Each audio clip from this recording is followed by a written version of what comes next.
Bismillahirrahmanirrahim. Assalamualaikum warahmatullahi wabarakatuh. Salam, Om Swastiastu, Namo Buddhaya, salam kebajikan dan salam sejahtera untuk kita semua. Selamat siang, kami dari kelompok 1 dari PBI kelas 2B akan mempresentasikan tentang hakikat pendidikan yang akan dibacakan oleh anggota kelompok yaitu Desi Rahmawati, Dini Agustiani, Dinda Sainia, Ditanti Argadrin, dan Ellen Apriliana. Istilah hakikat bisa diartikan sebagai karakteristik atau ciri khas dari sesuatu yang bisa membedakannya dari yang lain. Hakikat adalah hal terpenting dari sesuatu yang terdiri atas pengertian yang sifatnya abstrak. Abstrak berarti tidak konkret atau tidak dapat diamati dengan panca indera, menurut Imam Barnadi. Apa hakikat pendidikan itu? Menurut George R. Knight, hakikat pendidikan berbeda dengan istilah sekolah belajar dan pelatihan, meskipun istilah-istilah tersebut saling berkaitan. Sementara itu, ada pula yang memahami hakikat pendidikan itu dengan bertolak dari adanya perbedaan hakikat manusia dengan makhluk lain. Misalnya binatang. Bertolak dari sini, kemudian muncul banyak pemahaman. Misalnya bahwa pendidikan itu adalah untuk manusia, bukan untuk binatang. Manusia, kata pendapat ini adalah animal educandum, binatang yang dapat dididik. Ada pula yang mengatakan manusia adalah zoon politikon, hewan yang bermasyarakat. Slide berikutnya akan dibacakan oleh rekan saya, Desi. Pendidikan nasional. Di Indonesia dikenal istilah pendidikan nasional. Adapun yang dimaksud dengan pendidikan nasional adalah pendidikan yang berdasarkan Pancasila dan Undang-Undang Dasar Negara Republik Indonesia tahun 1945 yang berakar pada nilai-nilai agama, kebudayaan nasional Indonesia, dan tanggap terhadap tuntutan perubahan zaman. Sedangkan tujuan dari pendidikan nasional, sebagaimana yang tercantum dalam Undang-Undang Dasar Nomor 20 Tahun 2003, Bab 2 Pasal 3 adalah mengembangkan kemampuan dan membentuk watak serta peradaban bangsa yang bermartabat dalam rangka mencerdaskan kehidupan bangsa, bertujuan untuk berkembangnya potensi peserta didik agar menjadi manusia yang beriman dan bertakwa kepada Tuhan Yang Maha Esa, berakhlak mulia, sehat, berilmu, cakap, kreatif, mandiri, dan menjadi warga negara yang demokratis serta bertanggung jawab. Next. Pendidikan sangat berguna dalam kehidupan manusia. Menurut Agus Taufik, pendidikan setidak-tidaknya memiliki ciri sebagai berikut.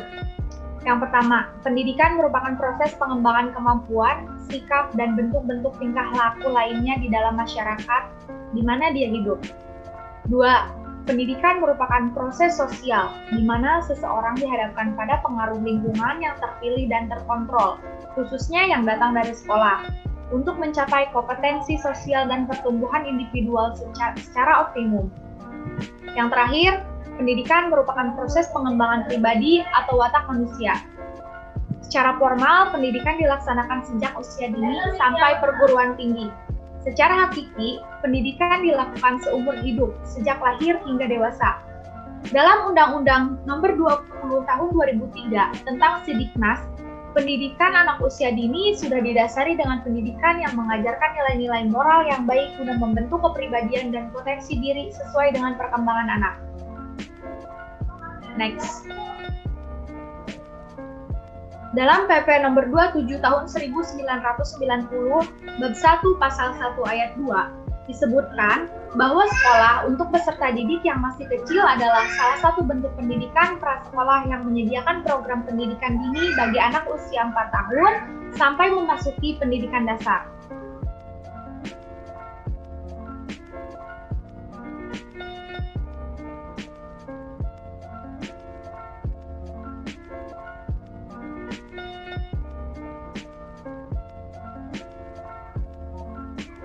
Next, Dini.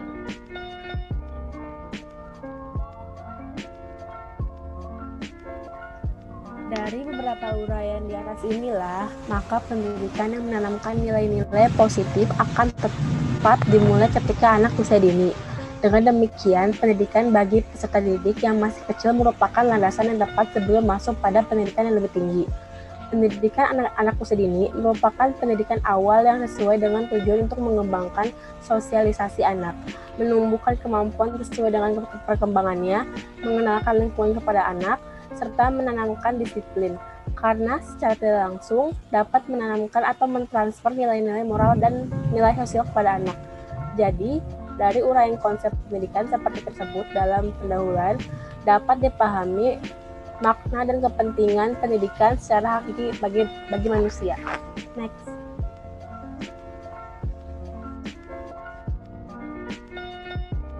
Pendidikan dalam beragam perspektif. Pendidikan seperti sifatnya yaitu manusia mengandung banyak aspek dan sifatnya sangat kompleks. Karena sifatnya yang kompleks itu, maka tidak sebuah batas pun yang cukup memadai untuk menjelaskan hakikat pendidikan secara lengkap. Batasan tentang hakikat pendidikan yang dibuat para ahli beraneka ragam, dan kandungannya kadang berbeda satu dari lainnya. Perbedaan tersebut mungkin terjadi karena perbedaan orientasinya, konsep dasar yang digunakan, aspek yang menjadi tekanan, atau karena falsafah yang melandasinya. Next. Di bawah ini adalah beberapa perspektif hakikat pendidikan menurut beberapa tokoh, yaitu Imam Barnabib memandang pendidikan sebagai fenomena utama dalam kehidupan manusia, di mana orang yang telah dewasa membantu pertumbuhan dan perkembangan peserta didik untuk menjadi dewasa. Pendidikan dalam arti luas semacam itu telah ada sejak manusia ada. Sejak awal mula kehidupannya, manusia sudah melakukan tindakan pendidik atas dasar pengalaman, bukan berdasarkan teori sebagaimana sebaiknya pendidik. Dalam hal ini, pendidik menunjuk pada pendidikan yang umumnya, yaitu pendidikan yang dilakukan oleh manusia, oleh masyarakat umum. Langfeld mengartikan pendidikan sebagai suatu bimbingan yang diberikan oleh orang dewasa kepada anak yang belum dewasa untuk mencapai tujuan, yaitu kedewasaan. Selanjutnya dibacakan oleh Dita Argadin. Menurut H.A.R. Tillard, memahami hakikat pendidikan dari dua jenis pendekatan, yaitu pendekatan reduksionisme dengan pendekatan holistik integratif. Kedua jenis pendekatan tersebut mempunyai kesamaan di dalam memberikan jawaban terhadap persoalan hakikat pendidikan, ialah bahwa pendidikan tidak dapat dikucilkan dari proses permanusiaan. Tidak ada suatu masyarakat pun yang dapat eksis tanpa pendidikan. Ada berbagai jenis pendekatan reduksionisme, diantaranya yang pertama pedagogisme, yang kedua filosofisme, yang ketiga religionisme, yang keempat psikologisme, yang kelima negativisme, dan yang keenam sosiologisme. Menurut Ki Hajar Dewantoro, pendidikan merupakan tuntutan di dalam hidup tumbuhnya anak-anak. Adapun maksud pendidikan, yaitu menuntun segala kekuatan kodrat yang ada pada anak-anak itu, agar mereka sebagai manusia dan sebagai anggota masyarakat dapat mencapai keselamatan dan kebahagiaan yang setinggi-tingginya. Menurut Drikarya, inti sari dari pendidikan ialah upaya memanusiakan manusia muda. Drikarya menyebutnya sebagai proses humanisasi dan humanisasi. Menurut Undang-Undang Nomor 20 Tahun 2003 tentang Sistem Pendidikan Nasional, pendidikan adalah usaha sadar dan terencana untuk mewujudkan suasana belajar dan proses pembelajaran, agar peserta didik secara aktif mengembangkan potensi dirinya untuk memiliki kekuatan spiritual keagamaan, pengendalian diri, kepribadian, kecerdasan, akhlak mulia, serta keterampilan yang diperlukan dirinya, masyarakat, bangsa, dan negara.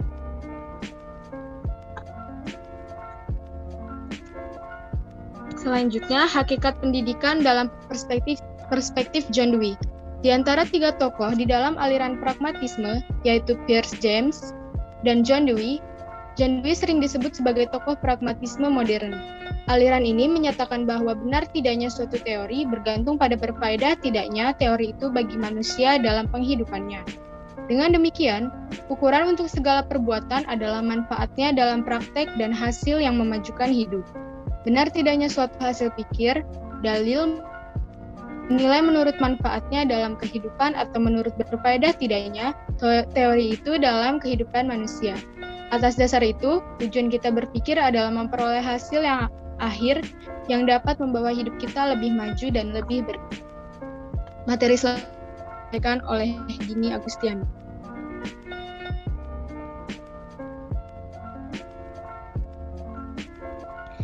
Teori John Dewey tentang pendidikan tidak dapat lepas dari minatnya terhadap bidang filsafat. Baginya, filsafat adalah pemecah problem kehidupan, sedangkan pendidikan berisi melatih manusia untuk menyelesaikan problem kehidupan. Oleh karena itu, filsafat dan pendidikan menurutnya tidak dapat dipisahkan. Filsafat merupakan dasar dari teori pendidikan. Satu kata kunci Dewey, dan bukan hanya dalam filsafat pendidikannya, pengalaman atau experience. Menurut Dewey, pengalaman adalah basis pendidikan. Pengalaman sebagai sarana dan tujuan pendidikan. Oleh karena itu, bagi John Dewey, pendidikan pada hakikatnya merupakan suatu proses penggalian dan pengolahan pengalaman secara terus-menerus. Inti pendidikan tidak terletak dalam usaha menyesuaikan dengan standar kebaikan, kebenaran, dan keindahan yang abadi, melainkan dalam usaha untuk terus-menerus menyusun kembali atau reconstruction dan menata ulang atau reorganization pengalaman hidup subjektif.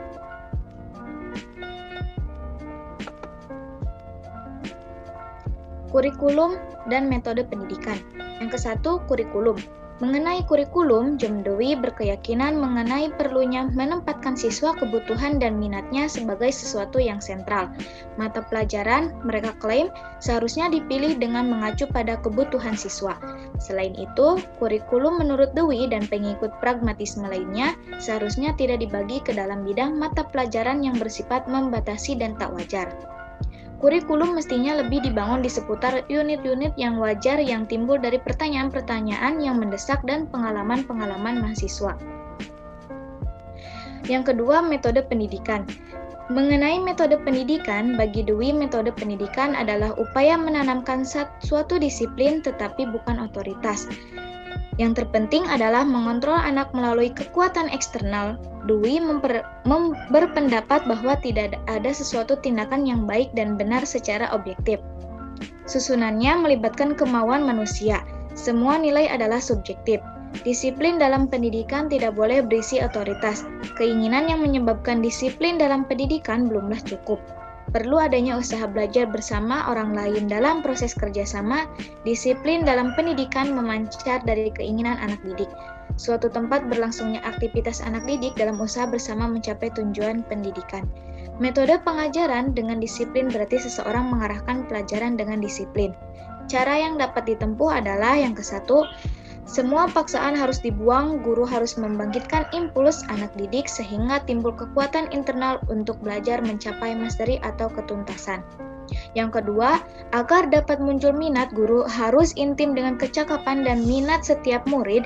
Tidak ada minat universal, maka minat dan kemauan terhadap pelajar pun berbeda-beda. Yang terakhir, guru harus menciptakan situasi di kelas sehingga setiap orang turut berpartisipasi dalam proses belajar.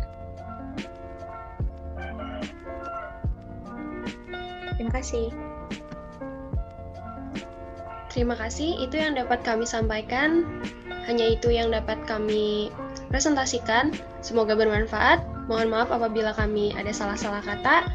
Terima kasih. Wassalamualaikum warahmatullahi wabarakatuh. Salam Om Swastiastu, Namo Buddhaya, salam kebajikan dan salam sejahtera untuk kita semua.